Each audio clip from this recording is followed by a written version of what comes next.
This is a brief video just giving you a little bit more explanation about how to access and complete your peer review. So first thing I'm going to do is go ahead and just get to our main screen. So I'm just on our home page right now. Now when you have a peer review to complete, there's a couple things that you're going to want to look for because it'll pop up in two different places. I'm going to go ahead and put myself in so I can see the screen as a student would. So I'm just going to click on Student View, because again, I get a whole lot more access to things than what you all see. So if I'm in Student View, this is what my home screen looks like, right? I have my weeks, I have this to-do list over here, and then I have the information on the side of the page. To get to peer review, there's two places that you might find it. The first place is going to be in the to-do list.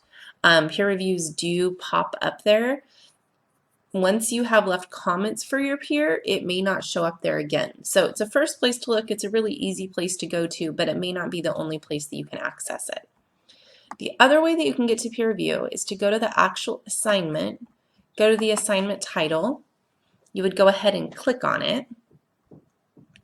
And then over here where it shows your own submission, underneath of there, it will say peer review and it will have your peer review to complete.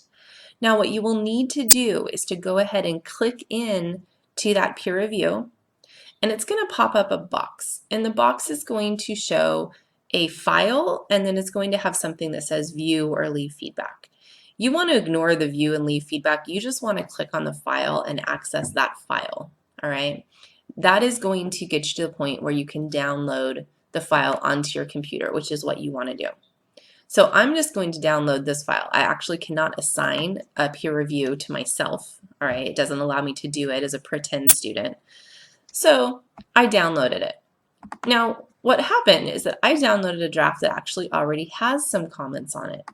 So first thing I want to do, once I've downloaded the draft on my computer, find wherever I want to save it. So I typically save stuff in documents.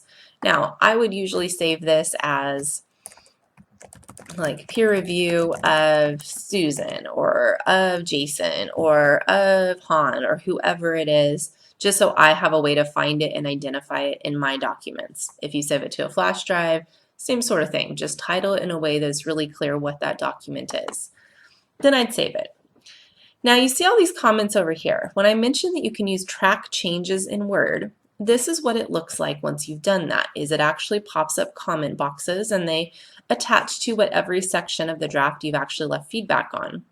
So to get there, what I'm going to do is click on Review at the top, and then this is where the track changes feature is in Word. And to use it, you want to make sure that this button's highlighted. If it just looks like that, you want to go ahead and just click it. And then what you can do is you can find different places in the essays you're reading through, and you can leave feedback. So maybe I notice that this phrase, in many ways, okay? That's a vague phrase, so I may want to ask something like, what specific ways do you plan to address?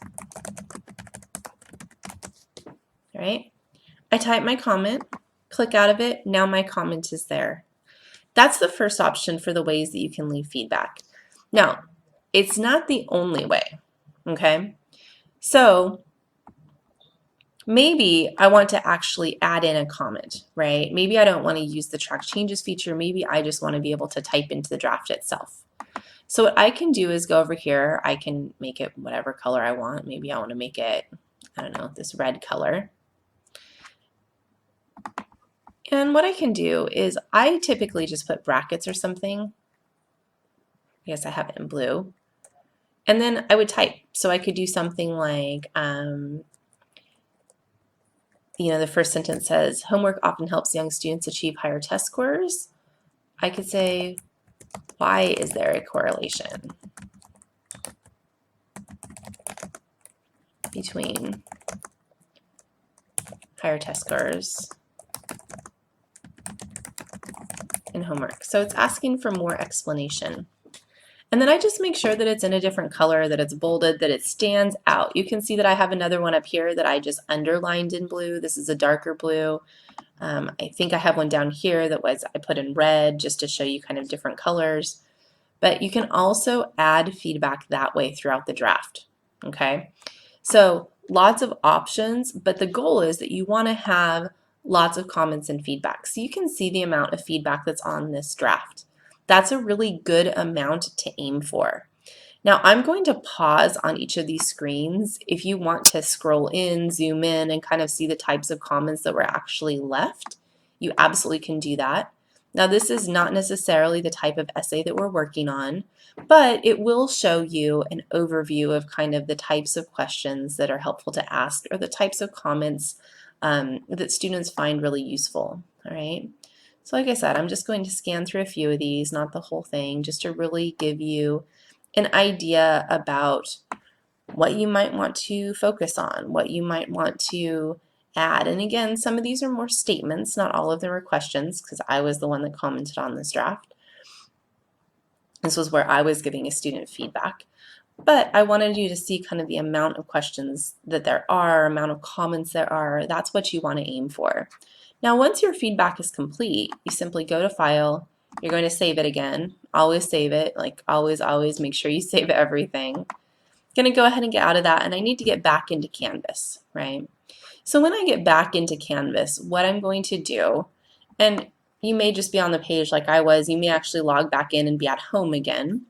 So you can turn it in, go over here, find the peer review, or again, you can go down to the actual assignment, click on it, and find peer review, and then that peer review is going to show up underneath your own submission. And again, just a reminder, it does not show up on mine, I know. It just doesn't allow me to do everything as a student would, so just wanted to show you where you can locate it. Now, you submit it there. That's one place. Great, good job. But you also have a second place that you need to submit your feedback, and that is through this Canvas inbox over here on the left-hand side of your screen. Now, I'm not going to click into my box because, of course, I do have student messages, etc., some of which are not okay to share with the whole class. So I just want to make sure that you're aware that that's where you go. You simply add the document as an attachment, send it off to your peer. All right. You do both of those things, then you're complete. Now, couple tips for if you get stuck when you're doing a peer review. Two things can happen. One, sometimes a draft is a really strong draft and you're kind of sitting there like, I don't know what to comment on, or I'm not sure what I can suggest to this student. If you're in that position, think back through a couple of things. The first is to approach it with even strong writing can be improved. There's going to be something they could do just a little different that would make it a little more clear. Maybe there's a sentence that needs more explanation. Maybe there's a description of something that could use just a little bit more details. Maybe they mentioned that they were from a small town but didn't give the town's actual name. Maybe they mentioned that they had gone through some hard times. Well, give some examples of those hard times. You could ask, do you have any examples of this? There's all kinds of suggestions that you can give. Any place where you feel that a student is maybe being a little too informal or their tone sounds like it's not maybe as academic as it should be, you could point it out. If there is any words that you feel are maybe too lofty or not appropriate for an academic audience, you can make them aware of that. If there is anything that seems like it's off topic or maybe just not necessary or maybe a little repetitive, you could point those areas out. If anything reads awkward or confusing, always helpful to have those pointed out. Anything that interferes with the flow, like as you're reading it, if you paused at any place, go back and look at that section. There's probably a comment you could leave because something is probably not as fluid or as smooth as it could be in that section. It takes close reading, and sometimes it takes going back over a draft over and over again. Remember that you are not editing for grammar. Your goal is not to fix their little mistakes. Your goal is to look at the bigger picture and see how the content of their draft could be stronger. Now, that's one suggestion. If you're kind of approaching from that, you have a really strong draft, what do you do? The opposite is also sometimes true. When maybe you have a shorter draft or a draft that was really rushed or that just has a lot of obvious issues. If you get into that predicament, step back and try to just maybe look at a section at a time instead of trying to see the whole draft in one area. Or approach it from, if you were going to sit down and have a conversation with that student face to face, side by side, what suggestions would you give them to help them strengthen their draft?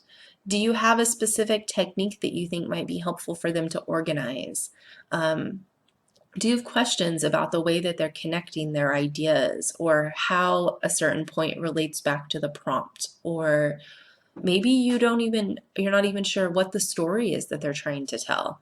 Well, then ask prompting questions, right? Look at a section and be like, is this the main point of your story? Oh, is this the direction you wanted to tend?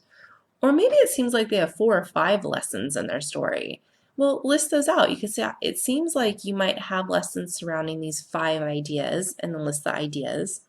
Which one did you plan on focusing the essay on? Anything that is leading them in a direction that's going to help them narrow down where they want to go is going to be helpful.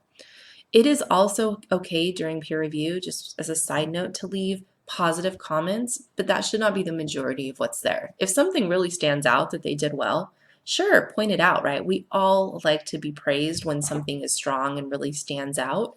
But the goal of this is to make the writing stronger, right? Is to give some feedback to help each other become better writers. So that's what you want to aim for. Now, Angela and I are always here to help out. We can give you extra feedback, extra suggestions if you get stuck with your peer review. And then don't forget that you can do a second peer review for extra credit once you've finished with your first one. So that's all I have. Hopefully that was helpful and gave you some ideas about how to approach doing peer review. If you have any questions, as always, don't hesitate to ask. And this video is going to end on that note.